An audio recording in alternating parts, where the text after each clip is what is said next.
She'd spent 6 months' allowance on extensions after she'd burned off her real hair with this Japanese straightening treatment she found on Craigslist.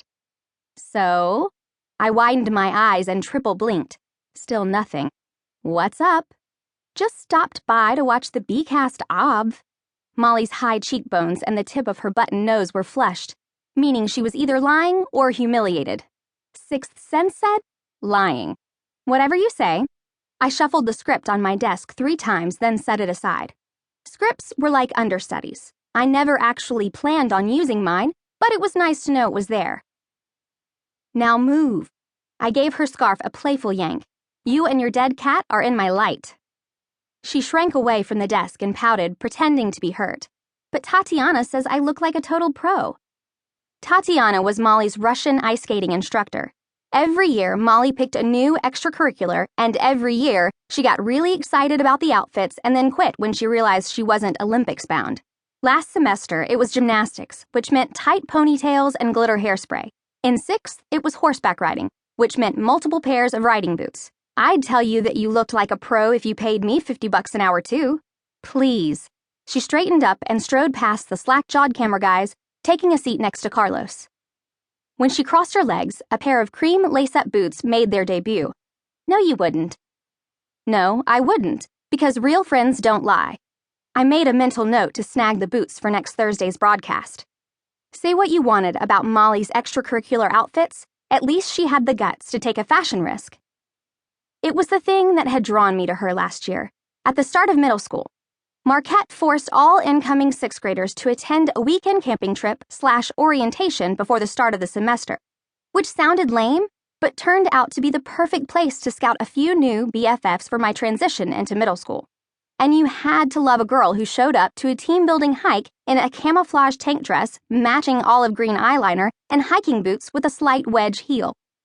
I told her she looked like Appalachian Barbie, and she'd stuck by my side ever since. The double doors in the back parted again, bringing me back into the bustling studio. Hey, people! Abra Lang, the fast-talking, gum-chomping 6th grade anchor of the Marquette Minute, which aired after my segment, made a beeline for the green screen to the left of my anchor desk. Abra got the job because she shouted every word at the camera like it was the most important news in the history of the world, ever. Also, she was the only talker fast enough to fit the morning announcements into a 60-second spot. 30 seconds to air, Carlos announced while Abra tore off her coat and tossed it behind the screen. Wardrobe? Chill, man, I'm right here. Liv hurried into the spotlight, twisting her inky, shoulder-length curls into a messy knot at the nape of her neck. She was wearing a fitted white tank top and her shriveled Italian grandpa's slouchy charcoal overcoat, which she'd belted at the waist with a vintage tuxedo cummerbund. Only Liv would think to accentuate her curves with an old man's hand-me-downs, and only Liv could make it work.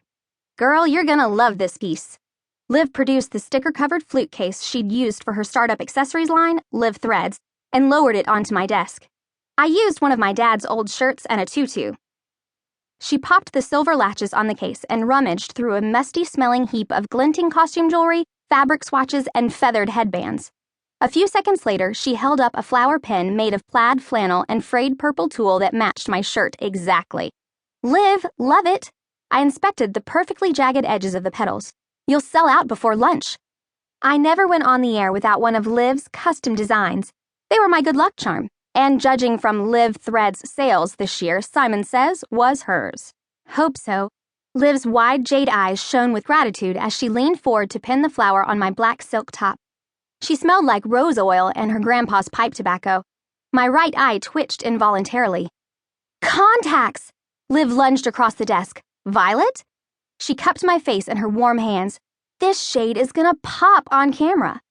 Her olive skin glistened under the studio lights. Secretly, I'd always been jealous of Liv's year-round Italian tan. My skin only had 2 shades, translucent, and when I wasn't careful in the summertime, lobster. And it matches the pin, and it brings out your red highlights, Liv continued. I know, I shrieked. Ducking to the side, I rolled my eyes at Molly. At least some people notice the important details in life. Malls pretended to be too busy dusting the snow off her boots to notice. 10 seconds. Carlos wiggled his tiny designer denim tush in his chair. Do your thing, Miss Simon. Liv lifted a peace sign, then hopped off the